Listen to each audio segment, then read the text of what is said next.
In the Psalms there are many mountains. In Mark 11:22, the Lord Jesus refers to a mountain as the problems that bring us to prayer.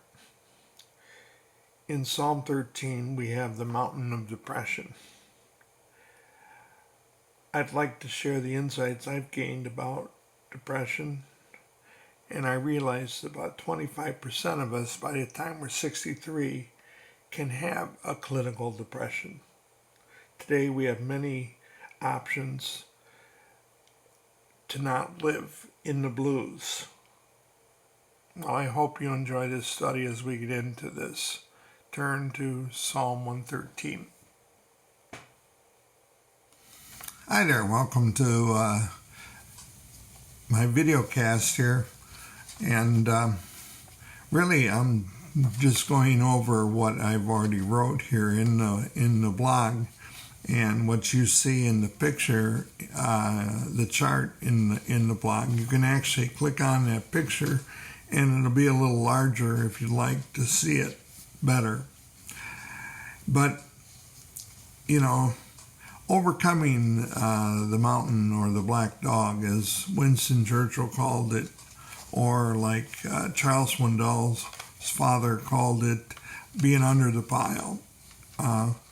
Abraham Lincoln, of course, experienced a lot of bouts with depression, and it came at the most unfortunate times during his presidency. The loss of his son, the loss that was occurring in the war, many things weighed very heavily on Lincoln, and yet, like Churchill, he couldn't postpone World War II. Lincoln couldn't postpone the Civil War. He had to actually carry on. And so somehow these men went through that experience, and with the layer of it, it's one of the reasons why they become noticeable and great in time of crisis. Well, David here clearly has been under the stress for at least, I would say, 12 years. We don't have a single occasion that we can draw back to on this one like others, but I would say it's the cumulative effect of being under the stress of life and death over a long period of time finally got to David. And so he has a large mountain. The metaphor of the mountain, picked up by the Lord Jesus in Mark 11:22, truly I say to you, whoever says to this mountain, be taken up and cast into the sea, does not doubt in his heart, but believes that what he says is going to happen, it will be granted to him.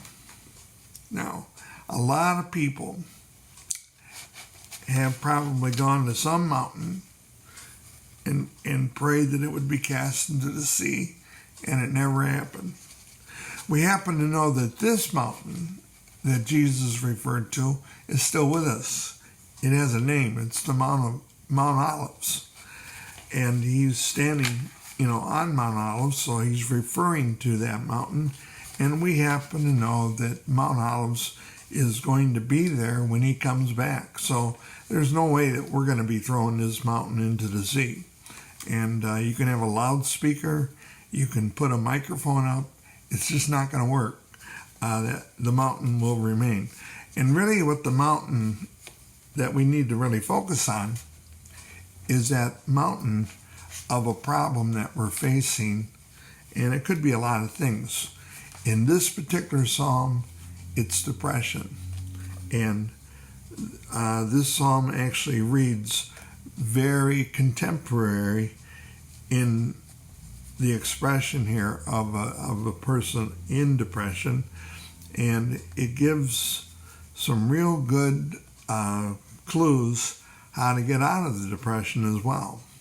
Okay, and we'll kind of get into that a little bit. Now, the way that the mountain and working up the mountain is involved, I got the idea from Derek Kittner in his wonderful study on the Psalms when he's looking at the lament Psalms.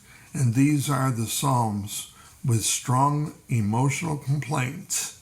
And we can hardly believe that they actually said it to God, but they do. And this is sort of the order of how the psalm works. And you can find it any time in these particular type of psalms. Different problems, but, it has the same structure. You just have to kind of look for it. One is the mountain itself. Lord, how long will you forget me? Forever? Depression speaks to absolutes. Always does. And it isn't just that depression says something. It says it like always, never.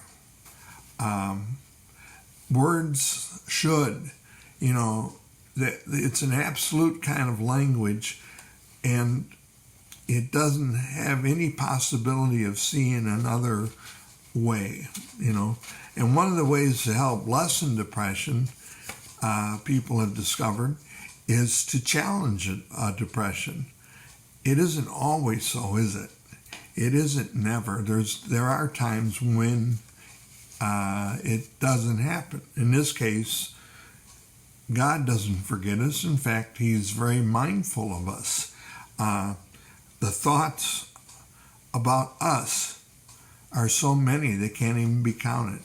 God is intimately aware of every human being and even every animal, So His thoughts towards us are pretty good. And His thoughts towards us are not the thoughts that we have about ourselves, okay?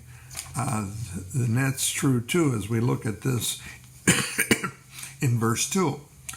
How long will I store all my anxious concerns within me? Notice, they're the thoughts of David. That's not God speaking. That's David talking about his feelings. And God may have in fact, he has a completely different thought towards David. And, you can look at that, in Psalm, I believe, 39. You'll trace the wonderful thoughts that God has about David and about people. So when we look at the truth, we're going to see something different than the depression. And that's what we got to do, Now, David does have a problem, all right? He does. But his painful thinking, agony in my mind every day. If that doesn't describe depression, I don't know what does. How long will my enemy dominate over me? That my enemy is always winning. I never have any advantage, that kind of thing. So when we take negative thinking of a depression and we just spend some time with it to look, is there an exception to that thought? And we find it. We start to break the power of depression. Okay? So David, I think, is considering these ideas, and a couple things are really vital. I think it's really important for us to understand that we can tell God how we feel. We may be able to tell, that God is the only person that we can tell how we feel. We can't act on those feelings. We'll hurt ourselves, or maybe we'll hurt somebody else. No, the feelings, they need to be shared with God. I think the feelings can be shared with somebody who knows how to keep confidence, somebody you trust. And maybe if depression has been going on more than 2 or 3 weeks, maybe it's time to check in with a doctor and let them know how you feel. Okay? And there's nothing wrong with seeing a doctor for concerns about our mood and that kind of a thing. Would you want to live the rest of your retirement age in a depression? Well, that's what I was faced with, and I said no, I did not want to do that. So I was willing to do whatever I had to do not to face that situation. And I'm glad I did. So sometimes we have to go see medical help. No problem. I'm not going to get into all the possibilities of how the brain works and how, depression takes over and the different chemicals that are involved in that, and which chemicals, if you don't have enough of, what does that cause? If you have too much, what does that cause? I'll refer you to read that in books and literature and doctors who can explain those things in detail. But I will say that it is true, depression can paint a very gloomy kind of day. All right. And I'm looking out my window here, and it's a cloudy day today, but the window lets in light. I have flowers that I'm looking at, green plants, the sky, trees, changing color now because of the fall. But all that stuff's going on, and it encourages me to let the light in. So anyway, here we go with David. He makes an important turn as he moves up the mountain. Prayer is the path. But notice it's not the urgent, the cycling, almost perseverating concerns of depression. No, by verse 3, he's able to actually pinpoint his problem and give a very specific prayer to what he needs. This is excellent. Prayer is the path, not perseverating, not repeating over and over and over and over and over and over, circular reasoning that's not getting anywhere. No, prayer is actually now, consider me and answer. Lord my God, restore brightness to my eyes. Otherwise, I will sleep the sleep in death. Now, he is in a bad situation. Saul is trying to kill him. He's been after him for 12 years. He's had to live in caves. He's had to live outside. He's often been by himself. All of his efforts to have security, one way or another, have failed. He's sort of at the end of the rope for him, and danger is right there. But he's asking, consider me and answer. He wants God to answer. And specifically, Lord, restore brightness to my eyes. Now, brightness to the eyes is life. When you look into the eye, there's life. And he's wanting God to bring that abundant life, that blessed life, back into his life so that, his eyes shine. He has hope. And in death, of course, our eyes go blank. The color or the brightness leaves. The life is gone. We want God to answer us in the land of the living. Amen. We want to be able to go on and have hope. And that's what David's praying about. And, he moves on. And one of the beautiful things is we discover the truth about God. Our thinking reveals our problems, and we misinterpret what God is doing.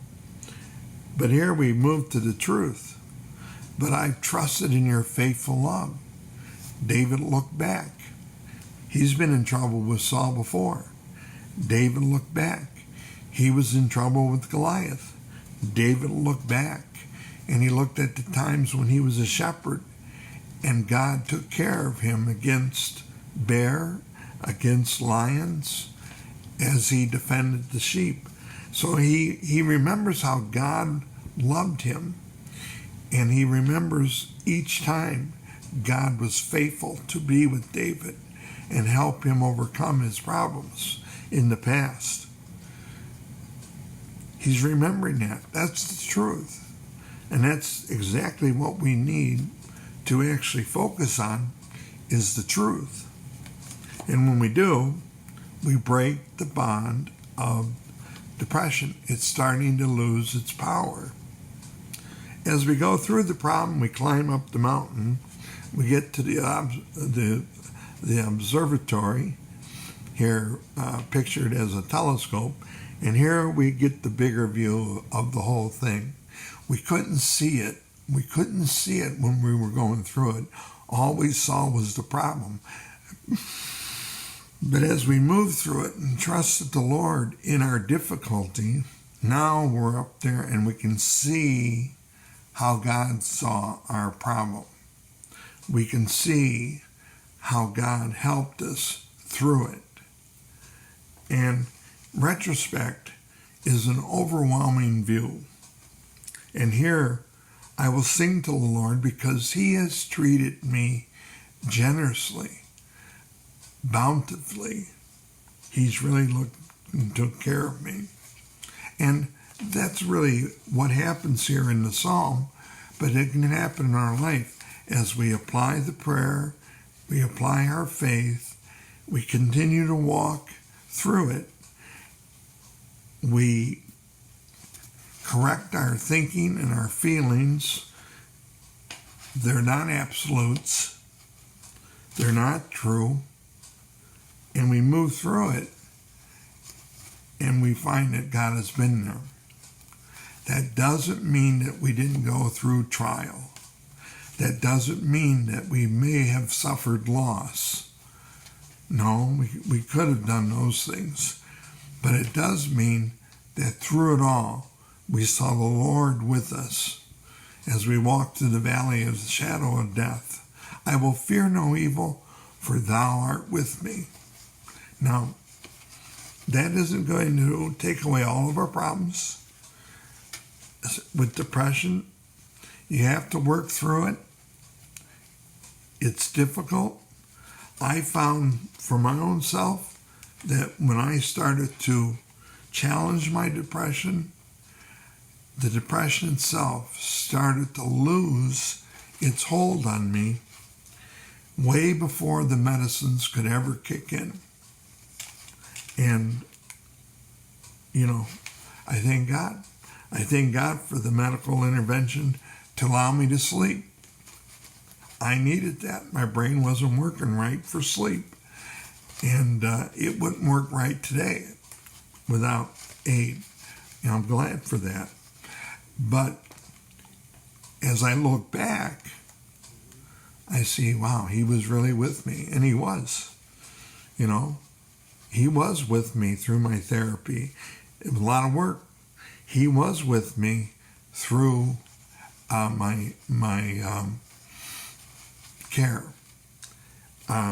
He dealt bountifully with me. Thank God for my wife and for the support of my family. I was blessed. So when I look back, I see how the Lord worked. And that's what this psalm was about. Job is a hard book to study when you're depressed. But this is a very good psalm that I think you'll see your complaints. They might be similar to these. They might be a little different. But challenge those feelings. Move on to real prayer. What do you want God to really do?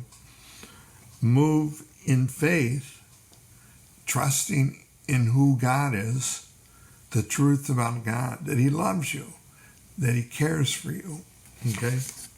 And then in retrospect, looking back, once you're there, you're going to see how the Lord did work for you. The mountain could be big. The enemies could be saying, oh, we want to defeat him. We're going to rejoice when he's beaten. But God, he's for us. And he'll work through it. Now, he may also have to work through the things that we're depressed about. You know, that's part of it. But we don't have to live in depression. And we certainly don't have to do some of the awful choices that some people have done about depression. We can actually have hope. So hang in there with you. God bless, and keep walking.